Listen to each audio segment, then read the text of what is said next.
Yo, what's going on guys, Arekkz here and welcome back to another Pokemon Sun and Moon video. And in today's video I have got a super awesome tip for you guys. A technique that will allow you to hatch a Pokemon egg in about 60 seconds. Yes, you heard me correctly, so if you guys do enjoy this, you do find it helpful, then a like would be super appreciated. Comment down below if you have any questions.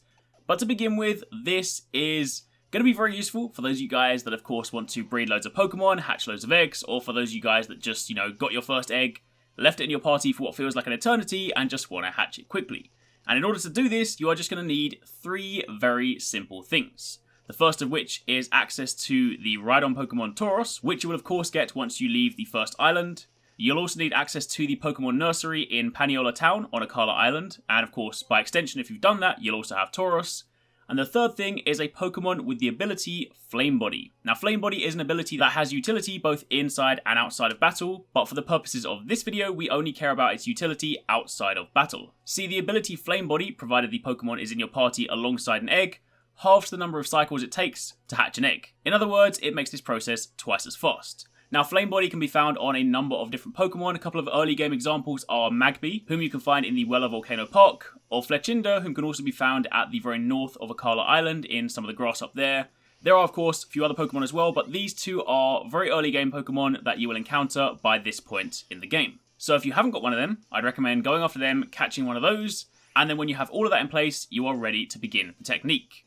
Of course, in order to begin this whole process, you're going to need some Pokemon to breed, so whether that be a male and female version of the same species, or a Ditto and your Pokemon of choice, however you decide to do it, leave your two Pokemon in the nursery. When you leave the nursery, you'll notice that there is a lady out the front. She is the lady that will normally tell you that you have an egg ready.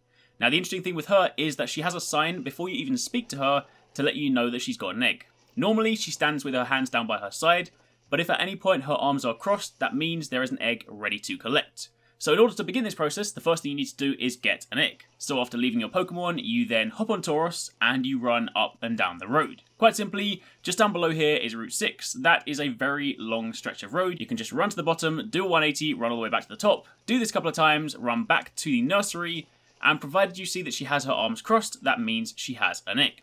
This is of course very useful because it saves time. It saves you actually having to go and speak to her each time, trying to work out if she has an egg, and it also means if you're running up and down, then you don't waste additional time, running when you don't need to. Either way, grab your egg, and at this point we can now begin the technique. Quite simply, make sure you have the Pokemon with Flame Body in your team. It doesn't have to be anywhere specific in your team, provided that the egg and the Pokemon are there, then Flame Body will take effect. And once again, for the rest of it, it is really quite simple. You hop on Tauros, run down to Route 6 and run up and down this road for about a minute, and your egg will hatch. Yes, it is genuinely that quick. You can see it happening in the background right now. I'm actually going to let it run out in real time so you guys can see genuinely how quick this is, but as soon as that's done, we'll then pick up from there.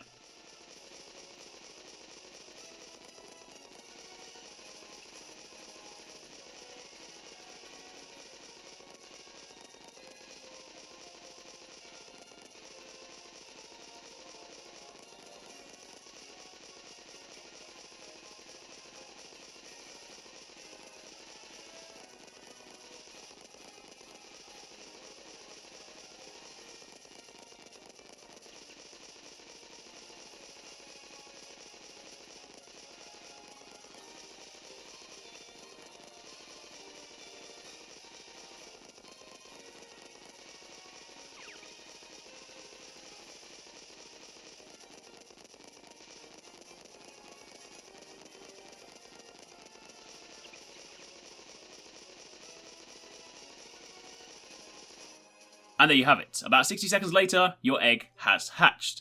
Now there is another really important and really useful thing to factor in with this. See, after getting my egg, I didn't remove my Pokemon from the nursery. So in the process of running up and down to hatch my egg, there's already another one ready to collect. So if you guys are breeding eggs to perhaps get a particular gender, an ability, or maybe a shiny, this is incredibly powerful because it means that you can grab an egg, hatch it, by the time it's hatched, there'll be another one ready to collect.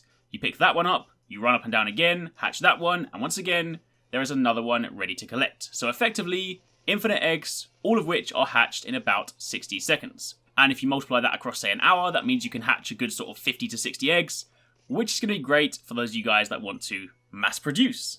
And that is literally all there is to it. You can actually also get away with sort of running in the corner here by the nursery. It's a bit of a weird technique. I personally just prefer to run up and down. There are loads of different ways to do this. I know some people have been using the fountain to run around in circles. There are loads of ways to do this, but this is how I've been doing it, and this is how I'll continue to do it. And for those of you guys that also want to hatch loads of eggs, then hopefully this will help you. Anyway, for the time being, that's it. Thank you very much for watching. Again, any questions, drop them down below. Don't forget to leave a like if you enjoyed the video or you found it helpful. And take it easy. Catch you next time. Peace out.